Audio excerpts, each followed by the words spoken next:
ក្នុងរបបប្រល័យពូជសាសន៍ខ្មែរក្រហមប្រជាជនកម្ពុជាស្លូតត្រង់ជាង3លាននាក់ត្រូវបានគេសម្លាប់យ៉ាងព្រៃផ្សៃបំផុតដែលក្នុងនោះជីវិតរបស់នារីម្នាក់ព្រមទាំងសម្បត្តិឆ្លងឆ្លើយរវាងនាងនិងស្វាមីបានក្លាយជាកំណត់ត្រាស្នេហានឹងការតស៊ូតែមួយគត់ដែលគេបានរកឃើញនៅក្នុងរបបខ្មែរក្រហមហូតបុផាណាមានឈ្មោះហៅក្រៅថាមុំជាកូនស្រីរបស់គ្រូបង្រៀនបឋមសិក្សាម្នាក់នៅស្រុកបារាយណ៍ខេត្តកំពង់ធំនាងជាអាននិងសរសេរជាភាសាខ្មែរនិងបារាំងបុផាណាបានបញ្ចប់សញ្ញាបត្រមធ្យមសិក្សាបឋមភូមិហើយនៅអាយុ16ឆ្នាំនាងក៏ត្រូវបានគ្រួសារផ្សំផ្គុំជាមួយបងជីដូនមួយយ៉ាងជិតស្និទ្ធរបស់នាងឈ្មោះលីស៊ីថាហៅក្រៅថាដែតប៉ុន្តែអាពាហ៍ពិពាហ៍មួយនេះត្រូវបានពន្យាពេលខណៈពេលដែលព្រឹត្តិការណ៍រដ្ឋប្រហារឆ្នាំ1970បានកើតឡើងស្រុកបារាយណ៍ខាងកើតបានក្លាយជាសមរភូមិបង្ហូរឈាមរវាងទាហានលន់នល់និងទាហានខ្មែរក្រហម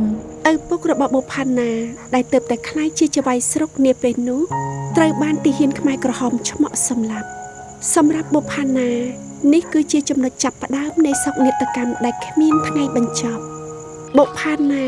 និងបងប្អូនស្រី2នាក់ទៀតបានបង្ខំចិត្តរត់ភៀសខ្លួនតាមបណ្ដោយផ្លូវជាតិលេខ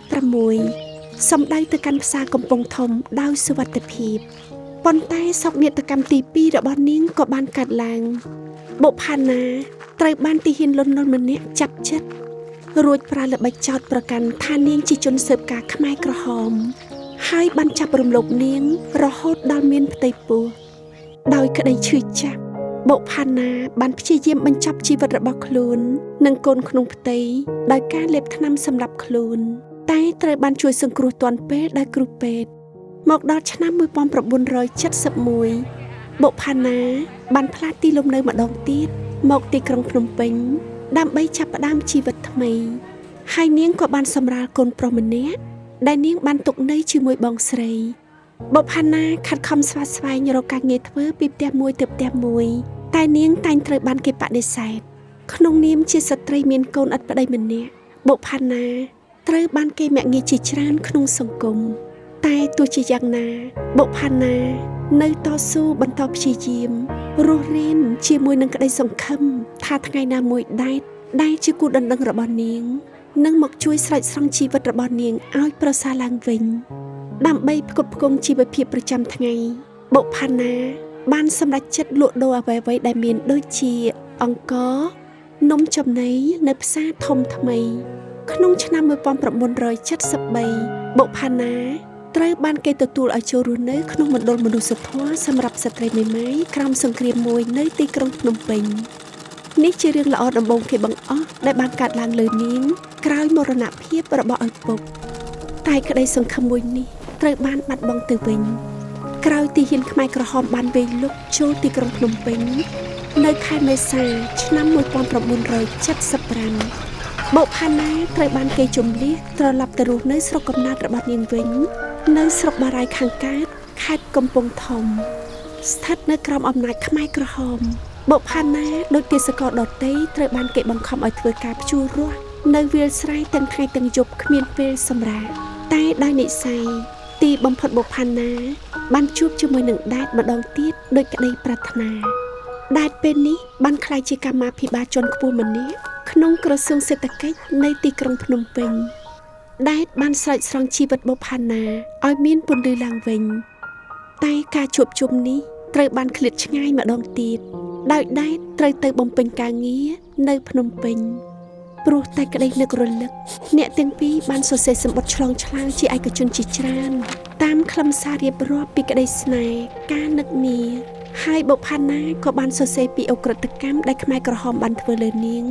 ព្រមទាំងទេសកលដទៃទៀតផងដែរក្នុងសម្បត្តិបុផាណាតែងហៅខ្លួនថាសេដាតាមតួអង្គក្នុងរឿងរាមកេរ្តិ៍ពួកគេតែងលួចជួបគ្នាដោយសម្ងាត់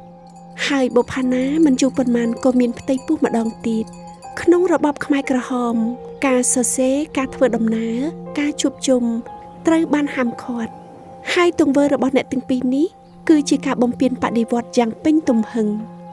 យ៉ាងណាមិញ ពាក្យចចាមអារាមមកលើបុប្ផាណាបានបង្កើតជាចម្ងល់នៅក្នុងស្រុកបារាយដោយការច្រណែនអ្នកភូមិបានចោទសួរពីទំនាក់ទំនងរបស់នាងជាមួយដែតដោយចោទប្រកាន់នាងថាជាស្រីបេស្យាចារ្យនៅភ្នំពេញនៅចុងឆ្នាំ1975បុប្ផាណាបានធ្លាក់ខ្លួនឈឺដោយកង្វះស្បៀងនិងថ្នាំសង្កូវបណ្ដាលឲ្យកូនក្នុងផ្ទៃរបស់នាងនឹងដែតរលូតក្នុងឆ្នាំ1976ពេលដែលទិន្នផលស្រូវធ្លាក់ចុះប្រធានរបស់ដែតឈ្មោះលោកគួយធួនបានអង្គការទម្លាក់កំហុសលើដែលក្នុងនោះដែតដែលជាសមាជិកក្រុមក៏ត្រូវបានអង្គការចោទប្រកាន់ជាមួយគ្នាផងដែរក្រោមការស៊ើបអង្កេតអង្គការបានរកឃើញរូបថតនិងសម្បត្តិស្នេហារវាងបុប្ផាណានិងដែតជាច្រើនដែលសរសេរលាយលក្ខណ៍អក្សរខ្មែរនិងអង់គ្លេសដោយហេតុនេះដែតត្រូវបានអង្គការចាប់ខ្លួននៅថ្ងៃទី19ខែកញ្ញាឆ្នាំ1976រីឯបុប្ផាណាត្រូវបានគេចាប់ខ្លួននៅថ្ងៃទី12ខែតុលាឆ្នាំ1976រួចបញ្ជូនទៅមន្ទីរឃុំឃាំងស21ដែលចោទប្រកាន់ថាជាជនបង្កប់របស់ CIA នៅទីនោះនាងត្រូវបានគេធ្វើទារុណកម្មសួរចម្លើយយ៉ាងព្រៃផ្សៃឥតឈប់ឈររហូតនាងបង្ខំចិត្តសរសេរលិខិតសារភាពបទល្មើសលើសពី 1000 សន្លឹកដែលនាងមិនបានប្រព្រឹត្តក្រោយការទទួលទារុណកម្មអស់រយៈពេលជាង6ខែក្នុងគុកបុប្ផាណានិងដែតត្រូវបានគេនាំយកទៅគំទេចចោលជាផ្លូវការនៅថ្ងៃទី18ខែមីនាឆ្នាំ1977ក្នុងរណ្ដៅជើងឯកក្នុងអាយុត្រឹម25ឆ្នាំសប្តាហ៍ថ្ងៃឯកសារចម្លើយសារភាពនិងឯកសារពាក់ព័ន្ធដទៃទៀតរបស់បុប្ផាណានិងស្វាមីត្រូវបានគេតម្កល់ទុកនៅក្នុងសារមន្ទីរឧក្រិដ្ឋកម្មប្រល័យពូជសាសន៍ទួលស្លែង